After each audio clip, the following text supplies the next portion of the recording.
Todo comienza en una lejana población. En esa comunidad había una casa en la que vivía una pareja de recién casados.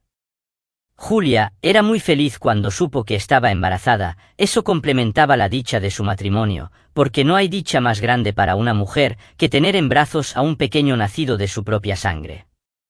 Todo marchaba bien, los días pasaban y el vientre de Julia cada vez crecía más. Apenas tenía 3 meses de gestación, pero ella ya lo amaba con todo su corazón. Y cada noche se lo demostraba, cantándole una canción de cuna. Aquella que su madre le había enseñado a ella cuando niña: a la rurru niña, a la rurru ya, duérmase mi niña, duérmaseme ya.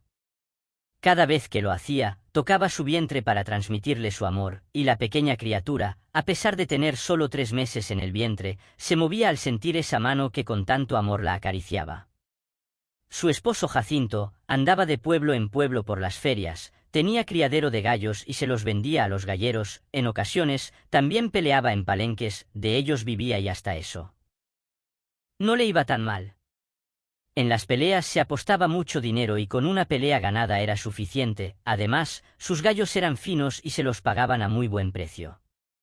Sin embargo, Jacinto escondía algo turbio. El andar de pueblo en pueblo también era por otra razón. Esto nadie lo sabía, pero él tenía doble vida, vivía con otra mujer, y por descabellado que pareciera, la amaba más que a su esposa. Permanecía con ella solamente porque iba a tener un hijo suyo. La amante era estéril, su sangre no podía concebir, lo cual marcó la pauta para Julia, porque ellos tenían el plan malévolo de quitarle a su hijo en cuanto naciera, y a ella la matarían. Su nefasto plan lo venían fraguando desde que Jacinto le dijera a su querida que iba a ser papá. Mientras tanto, ajena a los escalofriantes planes de Jacinto y la amante, Julia le cantaba como cada noche a su bebé la canción de cuna, diciéndole que lo cuidaría siempre. Nunca se imaginó que era traicionada por su esposo, y menos que pensaban matarla para robarle a su bebé. Cuando tenía casi los 9 meses, Jacinto llevó a su amante y le dijo a Julia que era la partera y mientras llegaba la hora del parto, también le ayudaría con los quehaceres para que a ella no le fuera a hacer daño. Llegó el día del nacimiento y prepararon todo. Los dolores eran tan fuertes que Julia sentía no resistir, y más por ser primeriza. Lo peor del caso era que la amante de Jacinto no sabía nada de partos. Únicamente estaba ahí para quitarle a su hijo. Al momento de nacer, se complicó la llegada y no supo qué hacer, solamente sacó la criatura rasgando las partes nobles de Julia dejándola morir. Esos eran sus planes, así que no cambiaron las cosas. Tampoco hubo remordimientos. Antes de morir, Julia vio que su hija era una hermosa niña. También escuchó a la mujer decirle a su esposo que no había necesidad de matarla. La niña ya era suya. Con una escalofriante frialdad, cavaron un pozo en el jardín, y como si fuera cualquier animal, la arrojaron sin miramientos. Tomaron a la niña y abandonaron la casa sin llevarse nada. Era un pueblo chico, de los que a veces no tienen ley, y si la hay, con un buen billete se hacen de la vista gorda, y ahí quedó enterrada una buena mujer que no merecía tener ese fin. No obstante, tarde que temprano, estas injusticias no quedan sin castigo. No sabemos el por qué, tampoco lo comprendemos. Quizás es por la sed de venganza que algunos difuntos logran retornar del más allá, o porque las fuerzas del Averno quieren castigar a estos malnacidos, y permiten que aquellos sin sentimientos paguen lo que hacen de una manera espeluznante. Por lo tanto, liberan aquel espíritu de la oscuridad, y por su sed de venganza, se hizo maligno. Y en este suceso así fue, aquella alma perdida llena de rencor regresó del umbral para castigar a sus asesinos. Esa casa quedó abandonada por mucho tiempo y el suceso en el olvido. Un día, 20 años después, regresó Jacinto. Venían con él su esposa, aquella que había sido la amante, también Rocío, la bebé recién nacida. La que le quitaron a Julia, que ahora tenía 20 años, pero no venía sola, se había casado y su esposo venía con ella. Jacinto todo ese tiempo le hizo creer que Samantha era su madre. No podía decirle que ellos habían matado a quien le diera la vida. Acomodaron todo y cuando llegó la noche, cansados se fueron a dormir. Justo a la medianoche, Rocío despertó al escuchar una extraña melodía. A la rurru niño, a la rurru ya, duérmase mi niña, duérmaseme ya, porque viene el coco y se la llevará.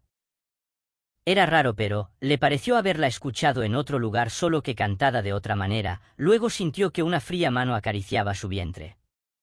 El ambiente se sentía frío, macabro y tétrico. Levantó su mirada y lo que vio, la dejó más fría que el mismo hielo. Parada a un lado de la cama estaba una mujer de aspecto horripilante, su piel putrefacta se le caía a pedazos. Y cantaba aquella melodía tenebrosa. Rocío quedó muda. Totalmente aterrorizada. La horrible aparición le había quitado el aliento. Trató de despertar a su esposo, pero éste parecía estar en un letargo, porque no despertaba a pesar de que golpeaba su rostro. Entonces el espectro desapareció. En la mañana, les contó a todos de la aparición. Extrañados le dijeron que posiblemente lo había soñado porque ellos no habían escuchado nada. Contestó que no fue un sueño porque incluso la mujer le acarició el vientre mientras cantaba una canción de cuna. Había sentido su mano fría en él.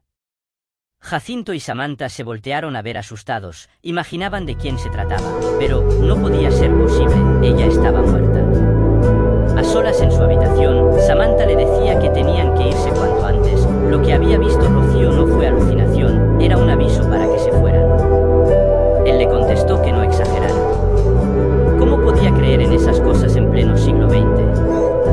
Un muerto no podía regresar del más allá. Aún así, le prometió vender la casa y en cuanto lo hiciera se largarían de ahí. Esa noche, Rocío volvió a escuchar la melodía, pero esta vez con una voz normal y vio la aparición, solamente que ahora era una bella mujer. Su cuerpo no estaba putrefacto. La aparición caminó por el pasillo haciendo una seña que la siguiera, y ella como una autómata se fue tras del fantasma. Cuando llegó al patio desapareció en el lugar donde estaba enterrada. Rocío salió del estupor en el que se encontraba, sin comprender por qué había llegado ahí, sintió escalofríos y corrió hacia su habitación.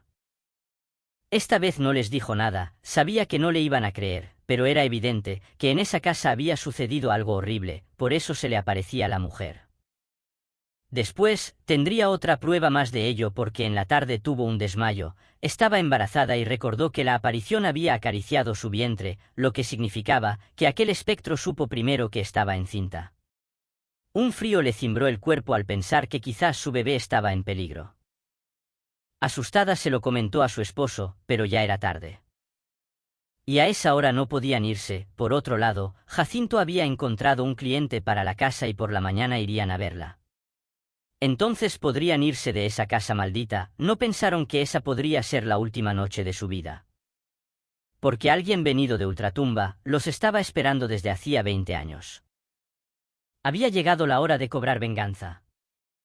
Llegó la noche, todos estaban juntos en la sala, nadie quería permanecer solos, el miedo los invadía a cada momento. Únicamente Rocío había presenciado la escalofriante aparición, pero ahora le creían. Jacinto y Samantha sabían los motivos de su aparición, pero no se lo dijeron. No quería ser odiado por su hija. Sin embargo, pronto saldría a la luz su asesinato, porque de repente se escuchó en toda la casa aquella canción de cuna en un tono escalofriante. La vieron. Era Julia, en una aparición espeluznante. Terrorífica. Su mano cadavérica señalaba a Jacinto y a Samantha como culpables. La casa se invadió con un aire venido como del Averno, cerrándose y abriéndose las puertas por sí solas, lo mismo las luces. Que se prendían y apagaban, era una escena dantesca. Brutal para cualquiera. Nadie podía hablar ni moverse, sentían como si su cuerpo fuera de plomo. Aquel terrorífico ente los miraba con odio, sobre todo a Jacinto y Samantha. Acercó su rostro putrefacto al de ellos obligándolo a confesar su crimen. Entonces, él empezó a gritarle a Rocío que era su madre, y ellos la habían matado para llevársela. Rocío no podía dar crédito a lo que escuchaba, quiso decirle algo, pero en eso, se abrió la puerta y el ente les dijo que se fueran. A ellos no les haría daño. Rocío y su esposo salieron corriendo, luego se cerró la puerta violentamente, afuera se oían los gritos de los asesinos. Habían pagado su crimen con una horrenda muerte. Su asesino había venido del mismo infierno. En la mañana encontraron los cuerpos medio enterrados, en la misma tumba donde estaban los restos de Julia. Nunca más fue habitada esa casa, hasta hoy permanece abandonada. Nadie quiere vivir donde todas las noches se escucha una escalofriante canción de cuna.